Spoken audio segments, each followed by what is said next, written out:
I was in Phoenix last week, and which was really an amazing experience. I went because my friend Reverend Sally, who many of you met when we had our dedication ceremony, my friend, prayer partner, and just in some ways my soulmate, had her installation ceremony. And so she has just taken on the New Vision Center for Spiritual Living in Phoenix. They had their installation ceremony. I still don't understand why we install ministers, but that's what we call it. So I install plumbing, but whatever. So I went for that. And it was an amazing and remarkable experience for me. One, because I love her dearly, but it's an interesting experience that my roots are sort of out of Phoenix. I came into this teaching at a time when I was in great pain. I had figured out how not to do life and how not to do it well. And so, of course, the last place I ever thought would be in spiritual community because I didn't do church. Take that, God. And so when I was invited to, I was looking for something, I just, like I said, didn't think it was going to be there because I had an old version of church, let's be honest. And so I was invited to this spiritual community, and I walked in and knew life was different. I had never been to a place where you actually had fun in church. They're playing somewhere over the rainbow, people are hugging, people are carrying on like happy people. It was like, again, a different paradigm for what I was used to. And so as I began to find my way, find my spiritual path, I began to enroll in classes, what we now call basic principles, came up and I signed up for that. And within a pretty short amount of time, I became a very active part of that community. I found myself in practitioner studies, was working with youth programs, taking my vacation time to take hormonal children off to camp. I'm not sure what that was all about, but something had happened to my life. And I began to find myself. And so at that time, we were a growing, thriving community of about 1,000 members. We were bursting through the seams of the place where we were meeting. We were doing 3 services, and so we took the big leap and bought a property out in Scottsdale. Big, massive church that had been a Foursquare gospel church at one time with a big old, I thought it was a hot tub, but turns out it was a baptismal. Thought, what a place to put a hot tub, right? No. So we began a remodel, and as we stretched, and perhaps we stretched too far, I will never know for sure, but a group of well-minded, sensible people came together and said, we've got a problem. Now, by this time, I had become the business manager. I'd left my real job to become the business manager of this thriving community. My mentor, teacher, best friend was the assistant minister, a woman. I mean, this was just weird stuff that they did in this church. Women in the ministry, this is not right. No, I'm kidding. Please breathe. I'm just kidding. Reverend Joyce Murphy was my teacher, my mentor, and I still consider her my minister. And so we were dear friends. The senior minister was there. It was a big operation. And so in the midst of this big stretch to have this new community, some people decided we needed to do something drastic to get our expenses in alignment. And so one day we walked in and they said, our finance committee's met and we're going to cut staff. And so Reverend Joyce and I were invited to begin something new. That sounds so much nicer, doesn't it? Now, just a few months earlier, Reverend Joyce had come back from one of our conventions, one of these things where we all get together and figure out this. And she'd gone to this workshop thing with some guy by the name of Michael Beckwith. And he was introducing a concept called visioning. And he was basically turning our philosophy. Ernest Holmes said there is a power for good in this universe greater than you are, and you can use it. Ever heard that? It's a good one. Michael Beckwith was saying, there is a power for good in this universe that is greater than you are, and it can use you. And so through this process of visioning, of being still, of listening to that higher longing, that higher possibility, we go into visioning and we begin to imagine the vision for our lives, and we ask questions like, how must I grow, or who must I become for this vision to be realized? And we ask, what must I release in order for this to come about? You see, it was no longer about telling the universe what I wanted, when I wanted, and how I wanted it, and please deliver, but rather surrendering to another level of consciousness, having established that the universe does love and support and fulfill us. We could surrender to that, knowing our greater good came about. And so Joyce was so excited. She was telling me all of this. Now, high-minded, high-consciousness person that I was, I said, well, that sounds good, but when do you do stuff? Where's the plan of action? I clearly didn't get it. I get it now. And so, having done that, we found ourselves at a point of decision. One avenue had closed. Now, interestingly, as if by coincidence, I had already set up an appointment with the dean at the School of Ministry in Los Angeles to go talk to her about what I should be doing over this next year as the business manager of this growing, thriving community that would prepare me so that when I entered into school that following fall, I would have some experience. And so I went and I said, well, I got the appointment. So I went, sat in her office. I said, I was originally coming to talk to you about what I should be doing over the next year to be prepared to enter school. The conversation I would like to have today is, what do I need to do over this next week to be ready for school?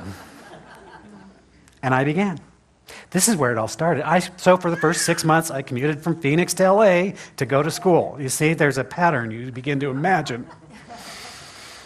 Joyce, on the other hand, began a visioning group, and they began to hold a high vision of what would be a transformative group spiritual practice.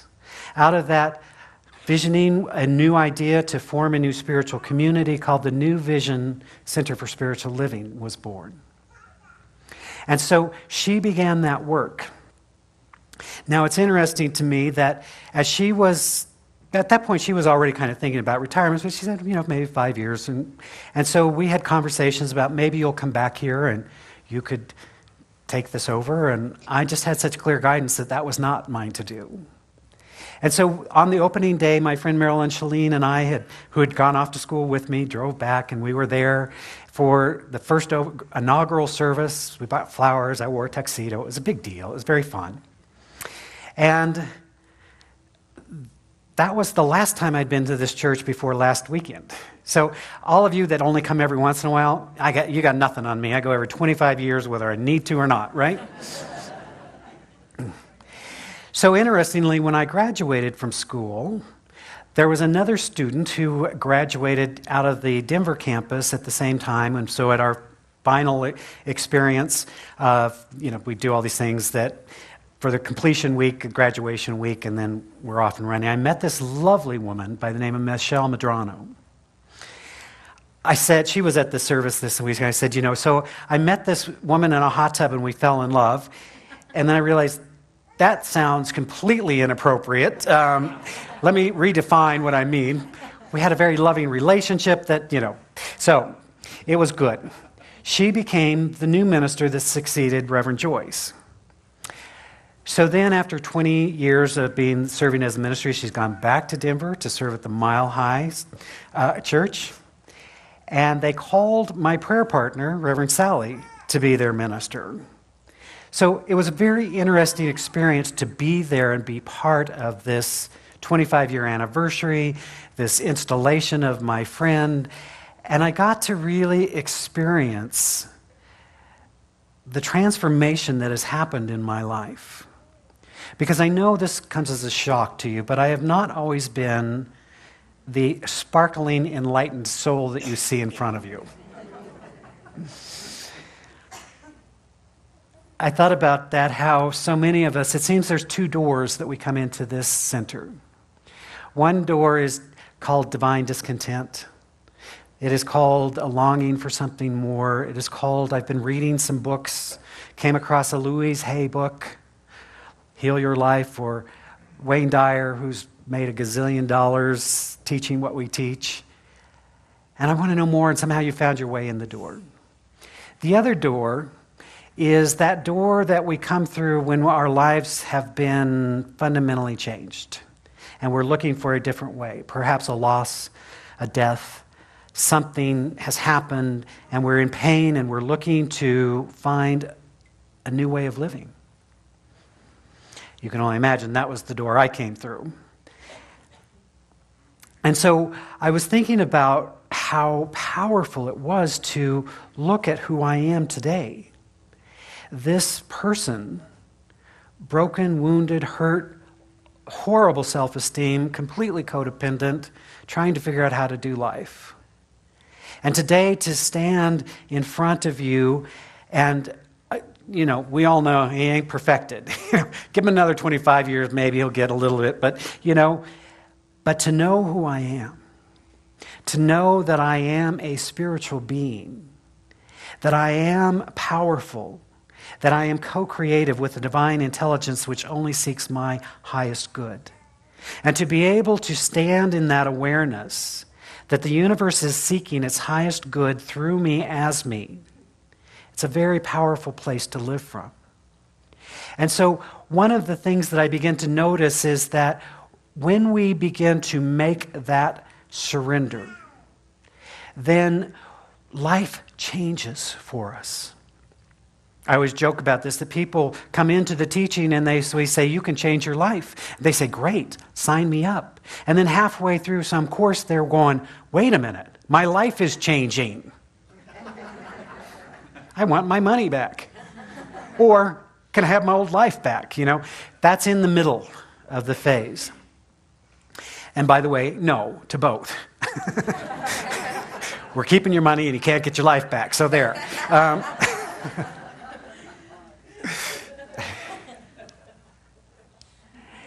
But you see, there's a Eastern teaching. It is the story of the Bhagavad Gita, if you're familiar, which is really about our soul purpose, really about the Dharma that we bring into this life. And the idea is sort of that each of us, as a spiritual being, has a divine imprint, a spiritual fingerprint, if you will, that is unique to each one of us.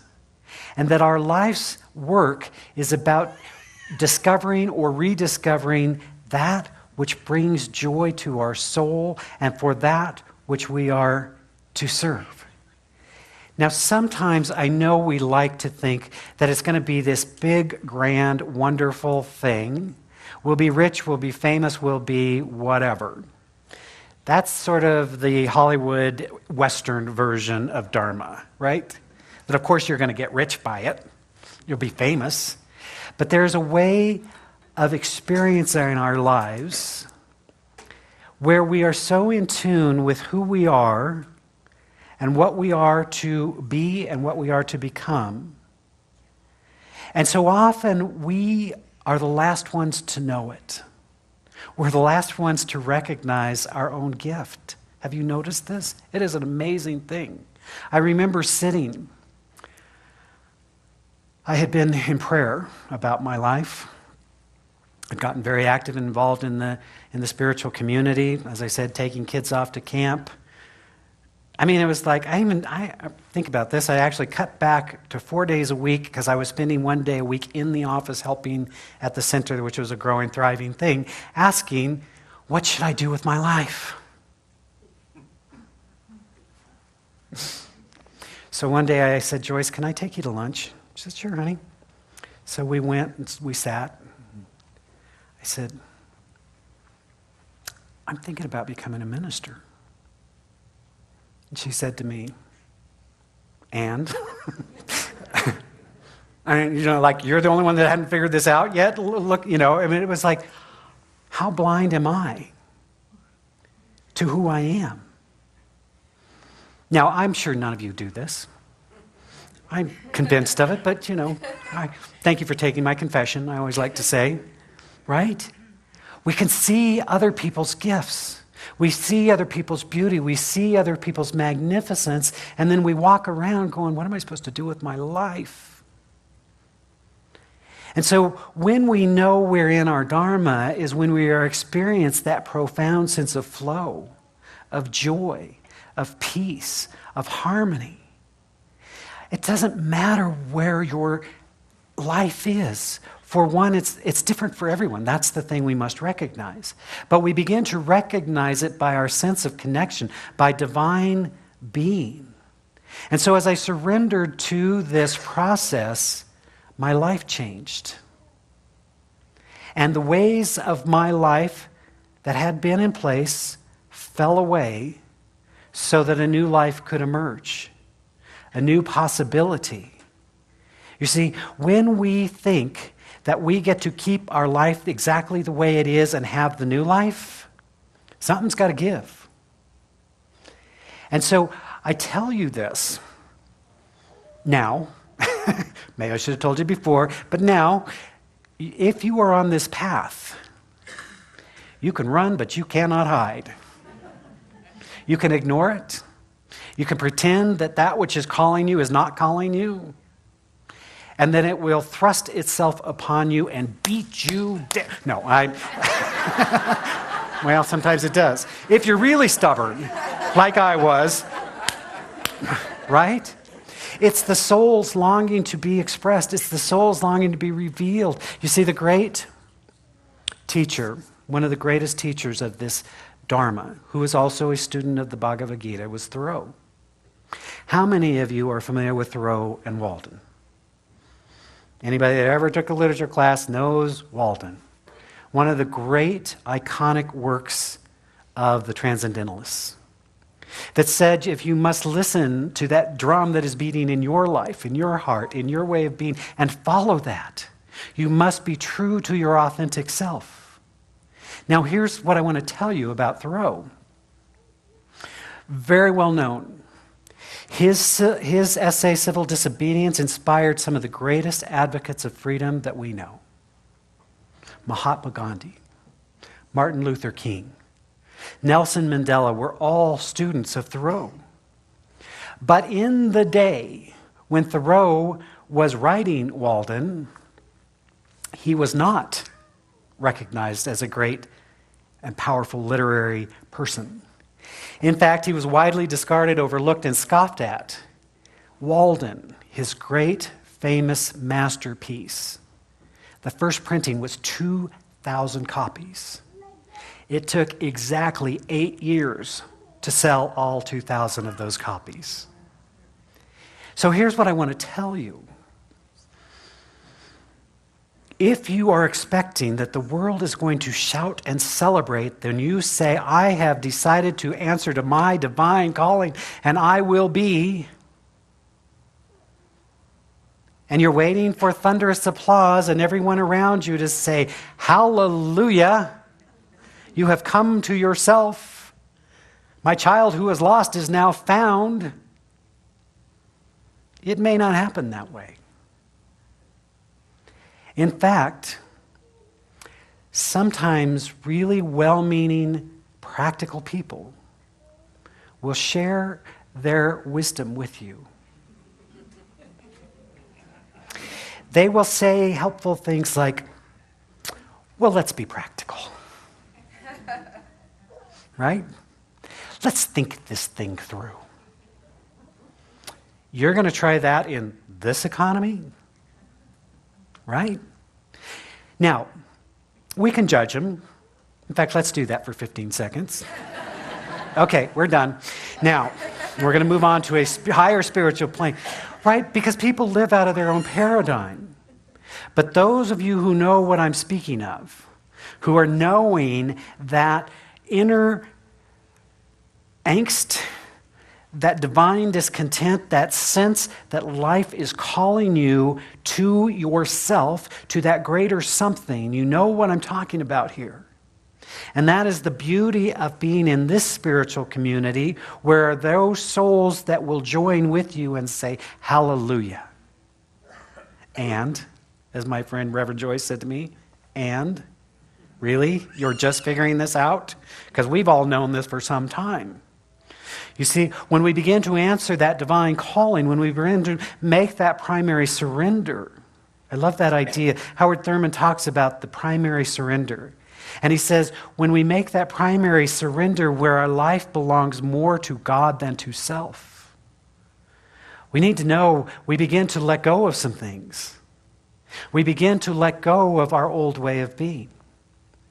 And so I was reminded that in that surrender, my life changed. I found myself living in a place I said I'd never live, doing something I said I'd never do, to become something that I said I would never be. That plan works so well for me, you know. God and I have an agreement, and the agreement is if I say never, God chuckles. So my life changed. And yet I came to myself and I began a journey so that this renewal or reunion in Phoenix was the 25th anniversary of that first service that my friend Marilyn and I attended. So you guys get a little slack. I'm going to give you a little slack. If I only ever go to my church every 25 years, you know, you guys are doing pretty good. And then I've tried to find my way through ministry to follow that sacred path. Once again, I learned how to not do that well. I learned about that if you bring all your codependency and all of your issues into your ministry, then your ministry begins to look like your codependent issues. I have a friend once said to me, oh, he too irritated me when he said this, I got to tell you. Now, that's how you know it's good. He said, ministry is either a reflection of your magnificence or your unhealed past. That's exactly my reaction. Heal that, baby, right? How'd you create that? Right? I'm going to suggest to you that your life is either a reflection of your divine magnificence or your unhealed past. If you're like most of us, it's some combination. But that surrender to the divine that is calling us forth. And so I found myself going through about 10 years, and I was like, as I mentioned before, done. I was in burnout. I was not inspired by the work. I was not an inspirational leader.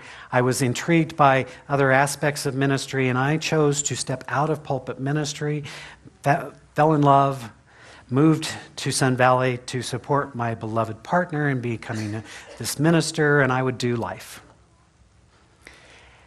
But you know, like I said, when you surrender your life to an idea, the idea will not leave you alone.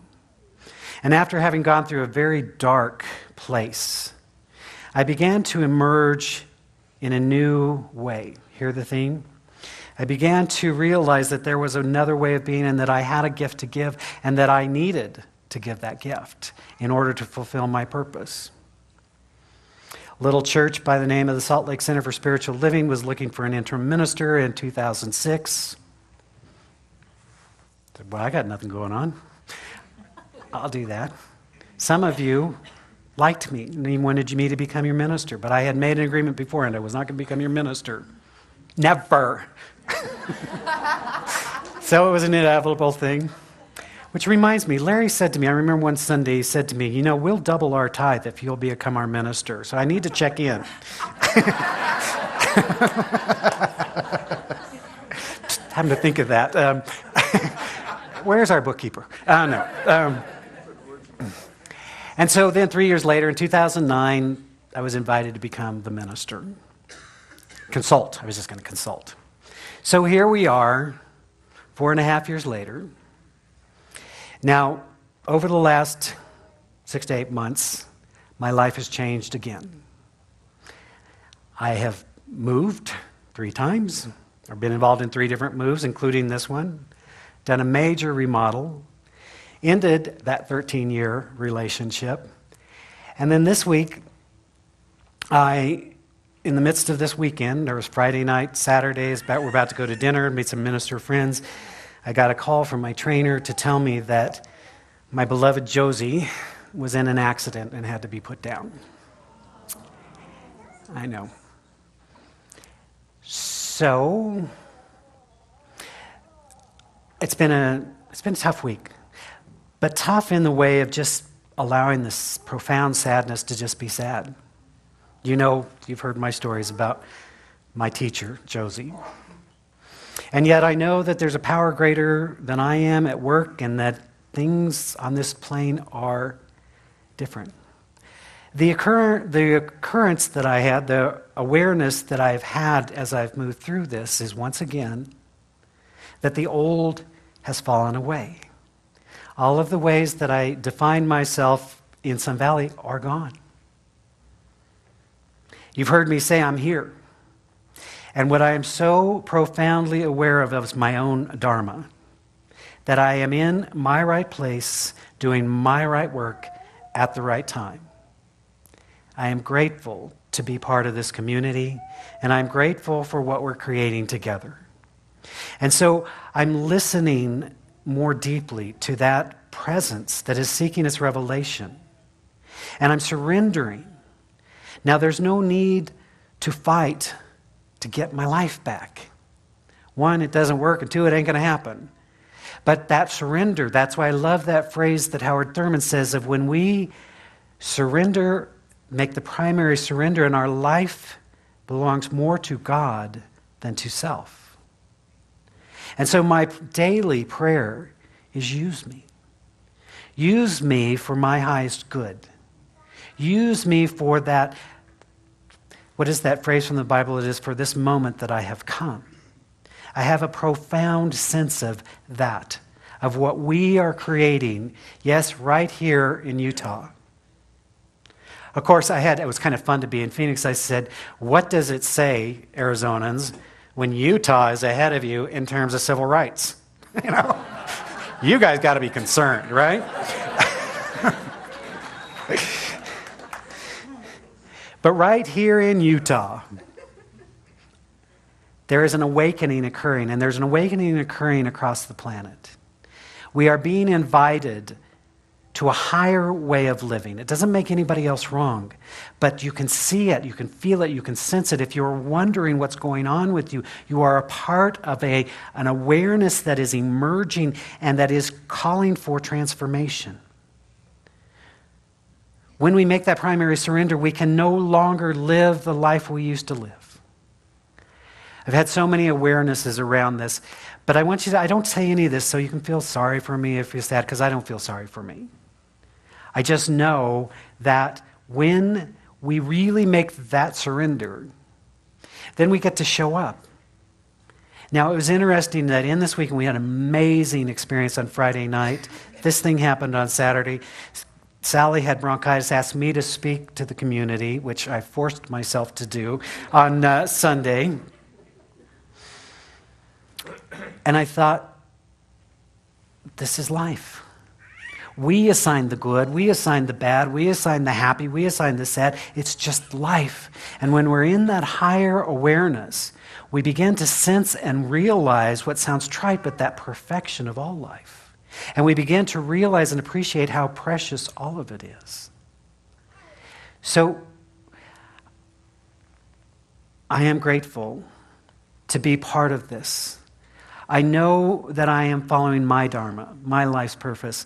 And I sense and feel that there are so many of us in this room that are trying to respond to that call, that divine discontent, that inner longing to know ourselves truly, authentically, powerfully. And so whereas the rest of the world may try and give you practical advice, I'm here to say go for it. Be it. Live it. Answer that divine call. Know who you are and live from that place of knowing. There is no other life that will satisfy and instruct and inspire the way the life of the answered call will make itself known.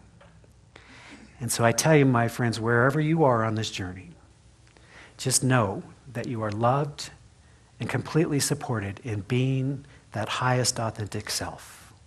Let us pray. As we turn inward, taking a deep breath, breathing into that awareness of the ever-present reality of this divine life, this one presence, this infinite being, and knowing that the divine is seeking its revelation in and through and as all creation. Knowing that there is a power for good in this universe greater than we are, and that it can use us. We surrender into that awareness, allowing the greater yet to be revealed through us. Accepting and announcing and proclaiming our divine inheritance. Recognizing and knowing in this moment that we are divine inheritors of this spiritual kingdom, this spiritual dimension. And so we cast off that which no longer serves us, whether it is limiting beliefs or worn out ideas or that sense of inadequacy. We stand in the presence of the divine light, knowing that it is this power's good pleasure to give us of our true heart's desire. We speak the word of truth this day, knowing that wholeness is making itself known through us, through every cell and every system, expressing itself as vitality, as health, as well-being. We're knowing in this moment that we are divinely abundant beings, for we are one with the source of all that is. And so we open our hearts, our minds, the very portal of our soul to experience this way of being. The Master said, if you will seek first this spiritual dimension, then all these things shall be added unto you. We know that love is the transformative quality of spirit. And so we choose to unconditionally love, choosing love over every other option. Freely we forgive, freely we release. I invite you now, if you will, just to place your hand over your heart and sense and feel the divine presence as it pulses through your very being. To know that there is an intelligence that is beating your heart, breathing your breath, making itself known through you, saying yes to you, even as you say yes to it. So we accept our highest good right here and right now. And so it is with a profound sense of joy and gratitude that I am giving thanks, knowing that we are blessed, and we extend a blessing in this moment. We bless this spiritual community. We accept the call. We move into that greater way of being, knowing that we are transforming the community in which we live. We extend the blessing to our brothers and sisters around the planet this day. We're seeing a planet at peace and a world that works for all. And as always, we bless all priests, rabbis, ministers, teachers of every faith. For we know there are many pathways to the divine, and we honor and celebrate them all. For this and so much more, I simply give thanks as we allow it to be so. And together we say, and so it is.